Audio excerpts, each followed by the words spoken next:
Fala galera, beleza? O tema da aula de hoje é como descobrir a quantidade de testes necessária para o seu código.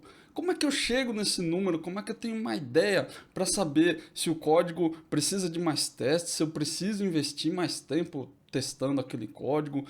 Como que eu faço para saber isso? Não existe uma medida exata, né, até porque a quantidade de testes não tem a ver diretamente com a qualidade da sua entrega, né? Eu até não gosto muito de usar o termo qualidade porque é uma coisa que não é tão tangível assim, mas não tem uma relação direta, quantidade de bugs, quantidade de testes, isso é bem relativo, depende muito do seu contexto, depende muito da sua aplicação, mas é bom a gente ter um número, é bom a gente ter uma ideia de como fazer. E aí, essa é uma dúvida muito comum para quem está fazendo teste em cima de código legado, para quem está pegando aquele sistema velho lá e precisa fazer teste nele. Então, aqui já fica o primeiro aviso que essa técnica aqui que eu vou te passar, ela é válida para você testar código legado. E o que é um código legado? É um código velho que eu estou pegando lá de 20 anos atrás? Não necessariamente. Código legado, seguindo a ótima definição do Michael Feeders no livro Trabalho Eficaz com Código Legado, um livro muito bacana, código legado é código sem teste. Se não tiver teste, é legado. Não importa se você está mexendo numa parada que foi escrita há 10 anos atrás, ou se você acabou de fazer o código e ele não tem teste. Né? Se você colocou em produção, não tem teste, já era, já virou legado. Essa técnica aqui ela serve para você pegar um código que não tem teste e colocar teste nele. Se você está usando TDD, por exemplo, e você está fazendo seus testes junto com o código ali, dá para usar também a base teórica dessa técnica, mas você não vai conseguir usar 100% aqui porque é diferente. Então você vai ter que fazer algumas adaptações aí, beleza?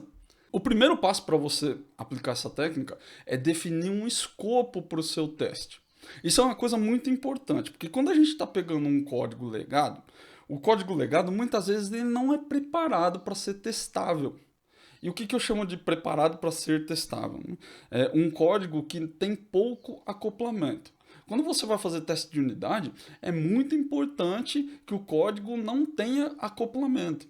Se ele for muito acoplado, as coisas estiverem muito coladas ali, o seu código talvez não seja exatamente um teste de unidade, ele vai acabar virando um teste de integração, várias classes interagindo ali umas com as outras. Isso também é muito comum.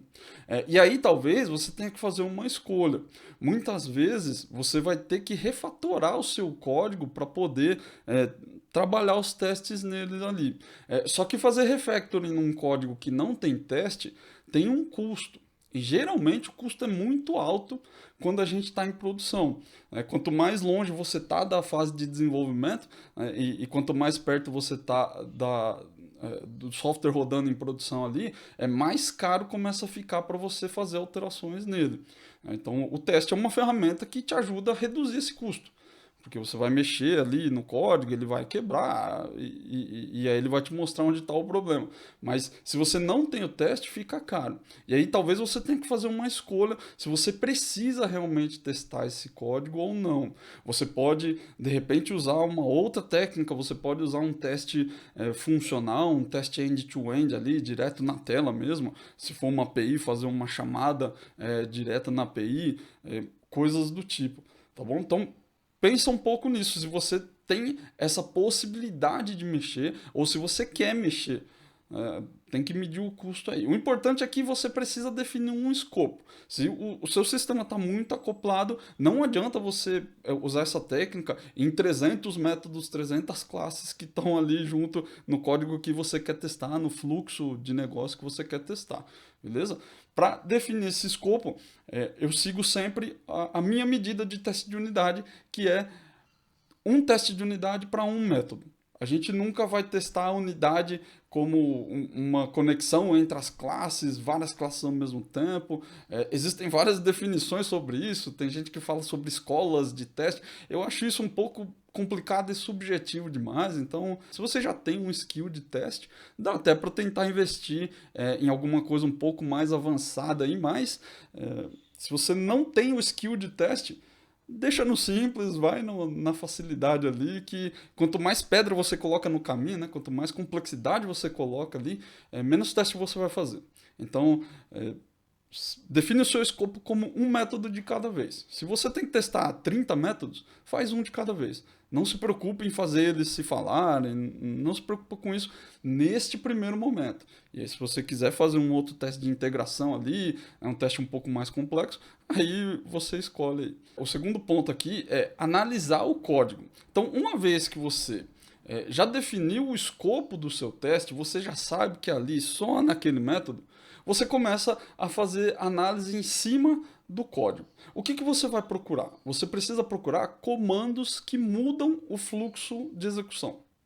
Ou seja, if, switch case, loop, throw exception, qualquer coisa que desvia o fluxo. Então, quando a gente está lendo o nosso código ali, ele vai ter um monte de comandos e em algum momento ele vai falar if essa condição é true, você entra e executa um comando. Isso já é um desvio de fluxo. Qualquer comando que faça um desvio, você vai anotar e vai deixar eles separadinhos ali, anota todos eles.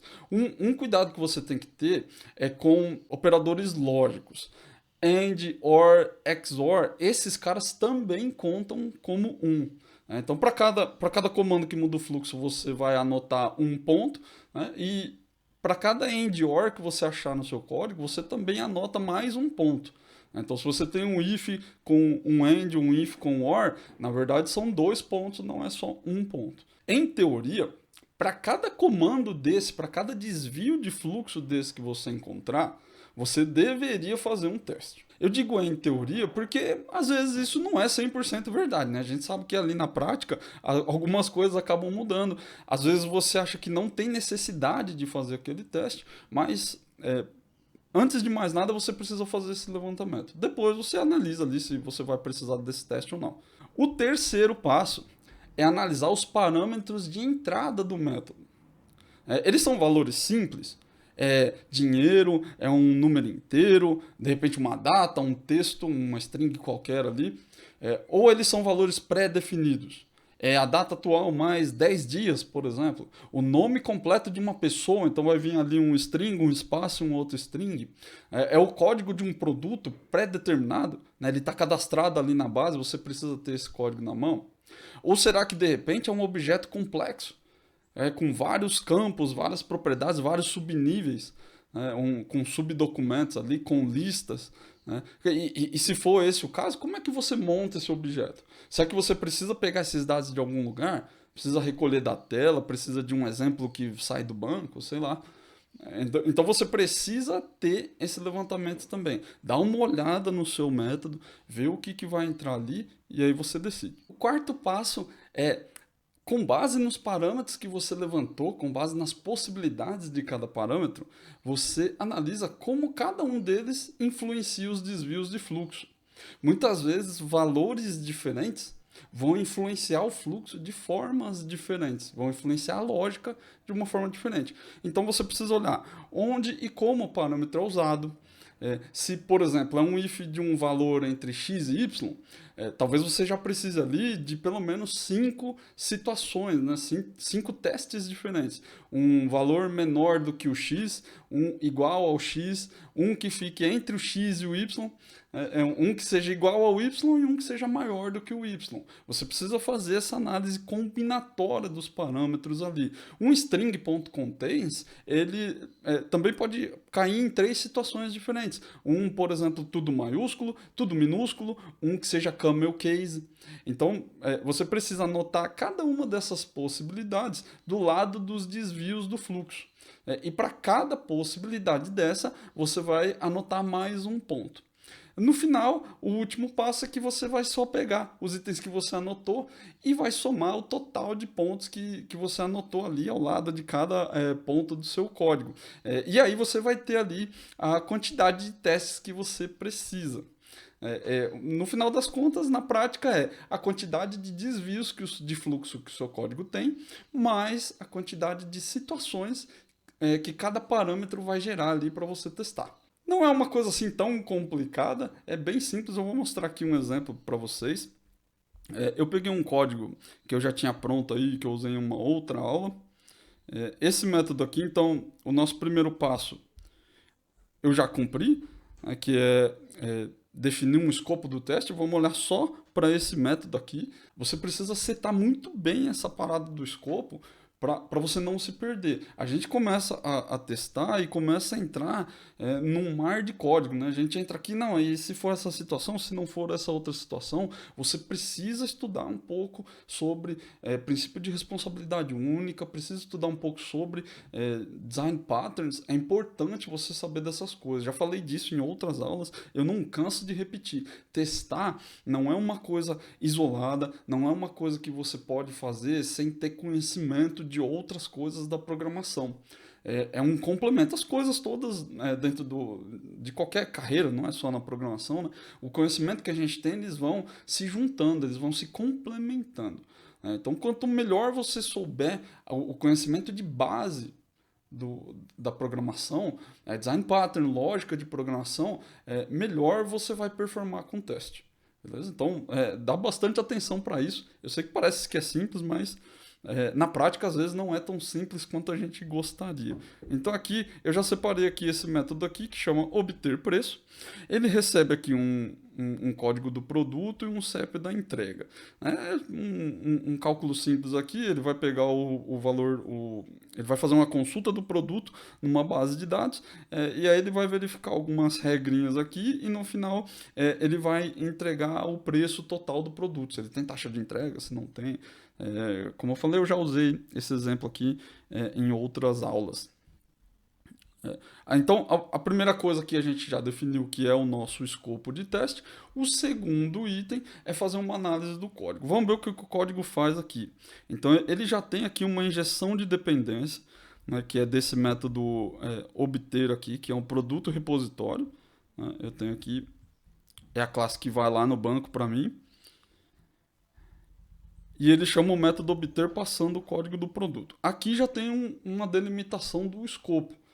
A gente não vai testar o método obter. O método obter é uma dependência que está injetada aqui no nosso código. Então, esse cara aqui ele vai ser um outro teste. Né? Se ele tiver que ser testado, não está aqui nesse nosso teste aqui. A gente simplesmente vai criar um mock para ele e ele retornaria alguns dados, algumas possibilidades de dados. Essa pode ser uma diferença.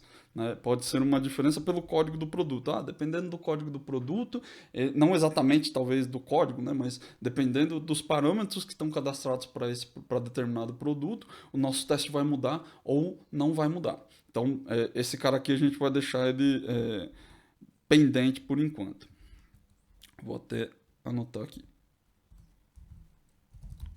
Analisar mais tarde. E aí aqui a gente já tem o nosso primeiro desvio de fluxo. Se o produto for nulo, então ele retorna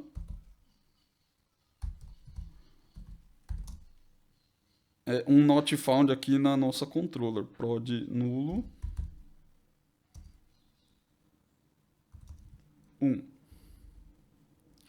E esse aqui já é um retorno possível do nosso código. Depois ele vai fazer aqui uma atribuição, né? Tá dando um new aqui no response. Nesse trecho aqui já entra um pouco da complexidade de ter AND e OR.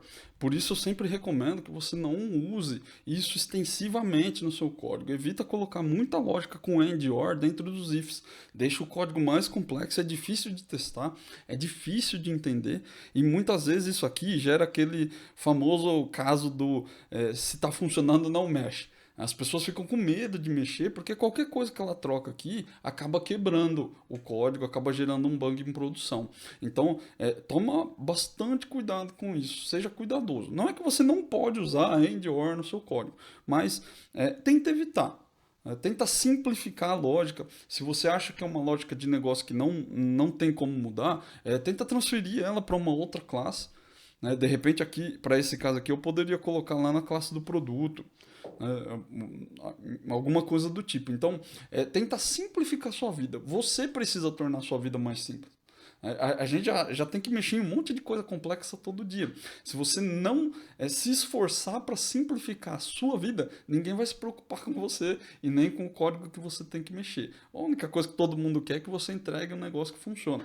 Então, toma bastante cuidado com isso. né? Tenta se esforçar para deixar o mais simples possível. Se não for possível, não tem problema.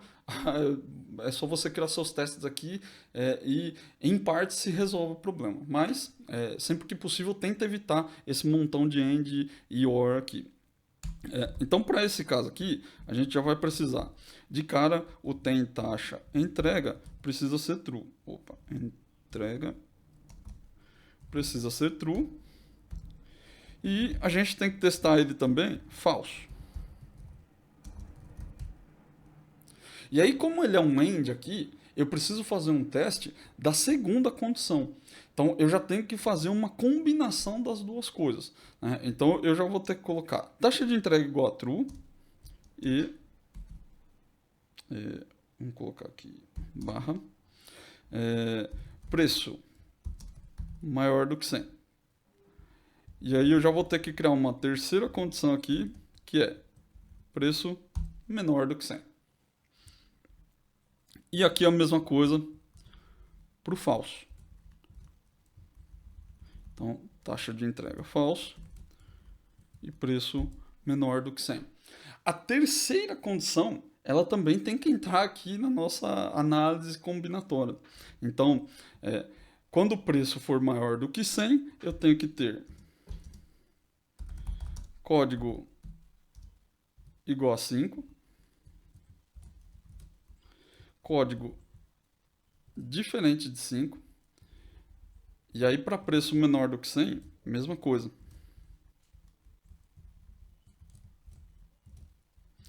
Código igual a 5 e código diferente de 5. E aí essa mesma análise combinatória eu tenho que fazer aqui com a taxa de entrega falso.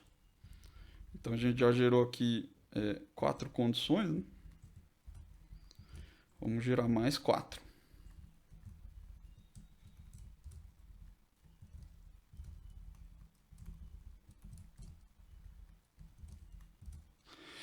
Então veja que para um if que tem um AND com um OR combinado aqui, eu tenho que fazer 8 testes, pelo menos. É claro que se você quiser fazer outras condições, como eu falei, quando a gente está testando maior ou igual, maior ou só maior e menor, você precisa muitas vezes colocar outras condições no seu teste. Por exemplo, e se for 100? Se for igual a 100, se for igual a 100, eu também preciso testar. Se for menor que 100, maior que 100, igual a 100. Então, depende muito do contexto que você acha que precisa. Quanto mais situações, mais testes você vai ter que fazer, claro. Mas, muitas vezes, a sua análise combinatória ela não é 100% necessária. Às vezes você não precisa testar todas essas condições do seu código. Idealmente, você deveria fazer.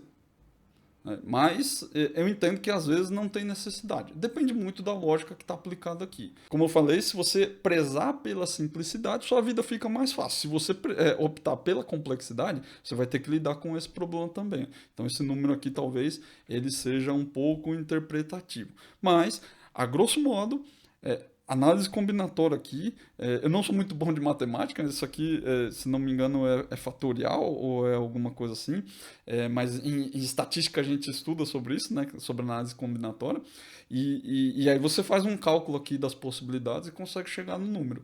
Se você, como eu, não é tão bom assim de matemática, né, de estatística, você senta aqui e segue a lógica e monta essa matriz de possibilidades aqui. Para cada uma desse item da matriz aqui, vai ser um ponto.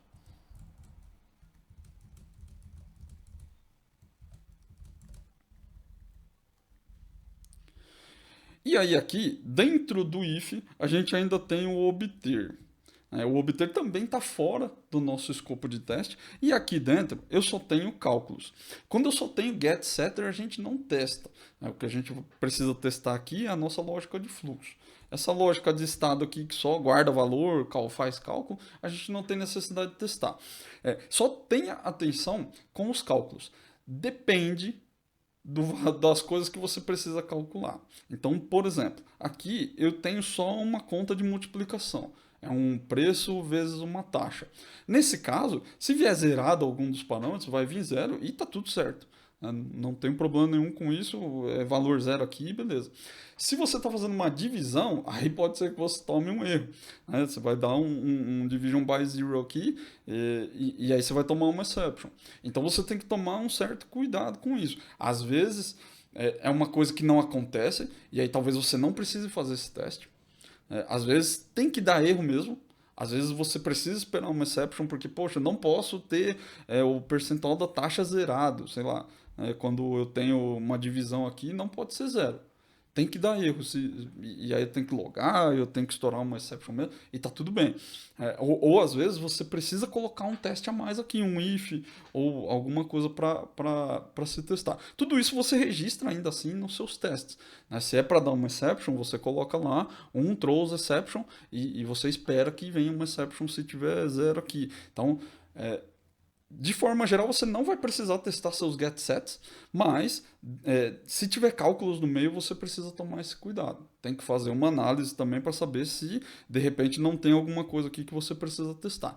De forma geral, como eu falei, não tem. Normalmente a gente simplesmente passa lotado neles aqui, até porque ele faz parte do retorno, então você vai testar ele daqui, né? É só uma adenda aí para você ficar esperto, porque esperta, né? Muitas vezes é comum a gente ter erros idiotas dentro do código porque a gente só pensa no caminho feliz. A gente só pensa naquilo que está fazendo no momento, né? Então, eu nunca vou esperar aqui que vai vir uma taxa zero, né? Então, não sei se é um problema. Às vezes é um problema vir um percentual taxa zero aqui, vai zerar o valor do preço do produto. Vou vender ele de graça. Não pode, né? Então, talvez eu tenha que fazer essa validação em outro lugar. Talvez você não precise fazer ela aqui. Talvez ela já exista em outro lugar. Mas é um ponto que você precisa levantar quando você está fazendo o teste. Essa análise de teste que é uma coisa um pouco mais complexa. Com o tempo, você vai adquirindo essa habilidade, né, de pensar em possibilidades, o que pode acontecer. Esse passo 2 sobre analisar o código, e o passo 4, né, que é como cada parâmetro de entrada influencia o fluxo, os desvios de fluxo do seu método. Esses dois pontos de análise, eles trazem muito conhecimento para você.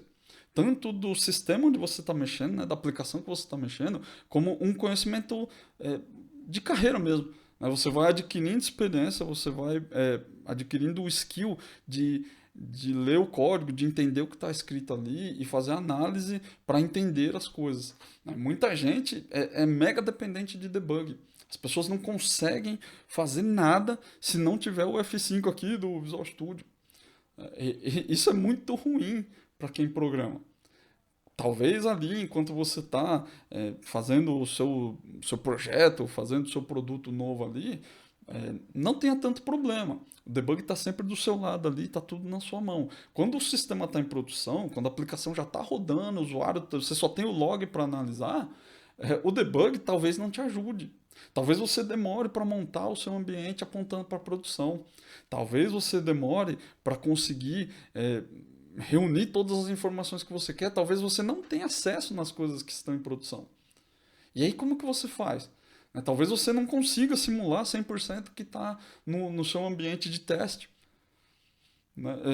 Você não vai conseguir simular uma situação de produção ali só em ambiente de teste.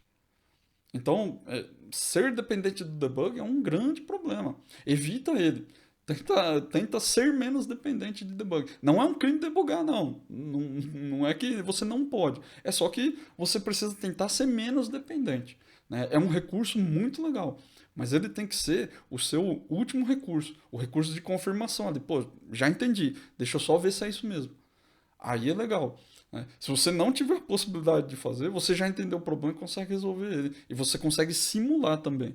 Esse é um grande problema, né, para quem não é acostumado a fazer análise de código. Você não consegue simular o problema porque você não entende ele, né? Então, resolver problemas tem a ver com análise.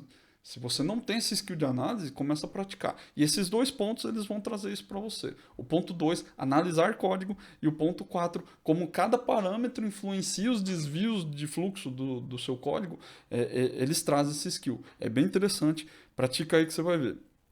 Então, voltando aqui, a gente deixou marcado aqui analisar mais tarde o produto, mas a gente já viu que não tem tanta necessidade assim, até porque ele vai entrar aqui, né? Não é que não tem necessidade, a gente vai usar esse cara aqui embaixo. Mas então a gente já marcou as possibilidades dele, então aqui a gente não precisa de nenhuma pontuação para obter produto. Se a gente voltar aqui e somar, então a quantidade de testes que a gente tem é 1 mais 8. Nesse caso aqui, no nosso caso, para esse teste, para esse método, a gente teria que fazer 9 testes diferentes para cada condição. À primeira vista não parece tão simples, por causa principalmente aqui da análise combinatória. Eu trouxe esse exemplo porque é uma coisa da vida real, né? Ele acontece, mas eu espero que não tenha tantos ifs assim. Isso é muito útil quando a gente pega tantos ifs não, né? Tantos and e or no mesmo if, que gera esse bando de combinação, mas muitas vezes o seu código ele não vai estar exatamente desse jeito, ele vai ter um monte de if e or alinhado ali, ele vai ter um monte de loops também, coisas que você vai ter que testar. O caso específico dos loops não é tão diferente disso que você viu agora, você só talvez tenha que olhar a quantidade de vezes que você vai ter que entrar no loop, se isso faz alguma diferença ou não. Às vezes você tem ali uma somatória de valores, né? Sei lá, estou fazendo um cálculo de um carrinho, então eu tenho que passar e somar todo o valor do preço de cada produto. Então, se eu tiver 2 produtos, eu tenho que somar dos 2, se eu tiver 10, eu tenho que somar dos 10. Talvez você tenha que fazer uma análise desse tipo.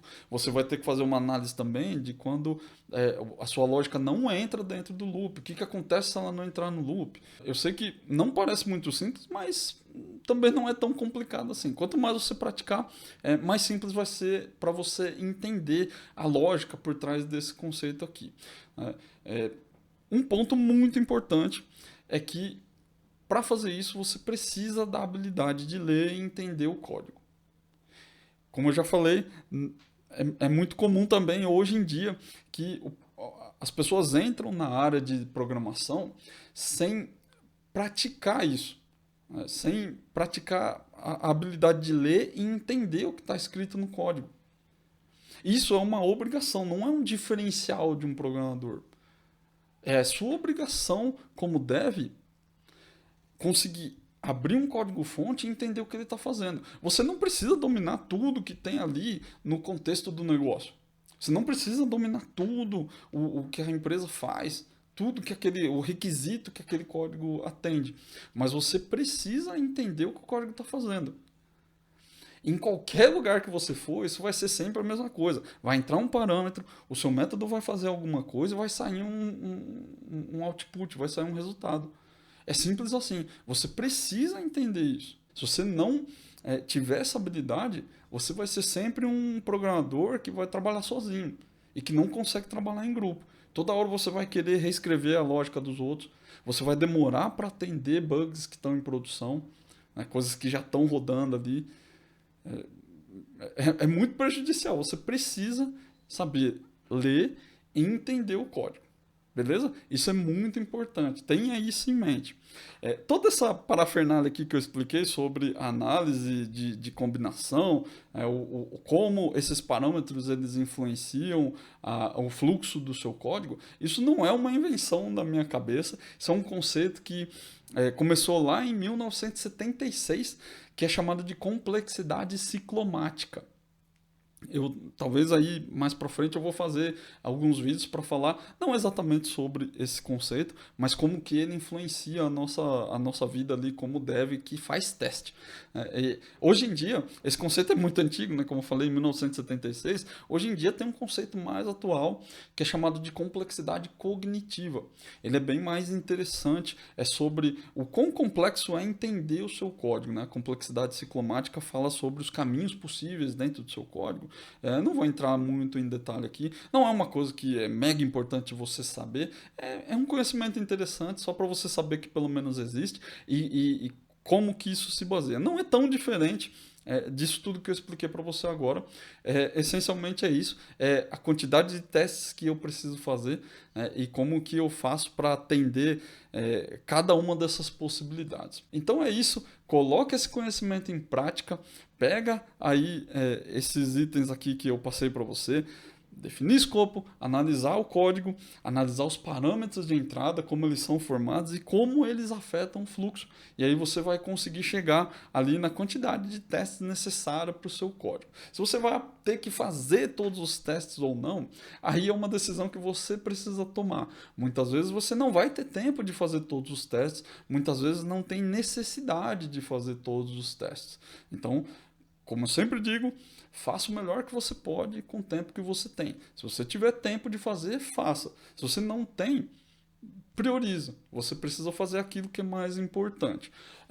Eu trouxe esse conhecimento para você porque eu sei que é uma dificuldade, é uma dor. Muitas vezes eu tive esse problema. Eu ficava olhando para o código, eu não sabia se estava certo testar aquilo, se eu devia testar, se eu não devia testar. Esse tipo de análise vai te ajudar bastante com isso. Se você precisa testar ou não, aí faz parte do seu contexto. Mas pelo menos essa técnica ela vai te mostrar o que é suscetível a teste. Se apareceu aqui na sua pontuação, é porque você deveria, em teoria, testar. Se você quer fazer ou não, aí você vê se você precisa ou não. Beleza? Então, pratica esse conhecimento, coloca ele em prática hoje, se você puder. Assim que você botar a mão aí no código, começa a praticar, começa a fazer esse levantamento. Pega um método, não faz para o seu sistema inteiro, não tenta fazer teste para tudo que você tem. Pega um método, uma coisa que você está fazendo agora, nesse momento, né, ou que você acabou de terminar, aquele famoso terminei, só falta testar. Se você está nesse momento, perfeito. Faz esse levantamento, faz essa análise, coloca em prática. Depois você me diz se te ajudou ou não. Beleza? Grande abraço. Até a próxima.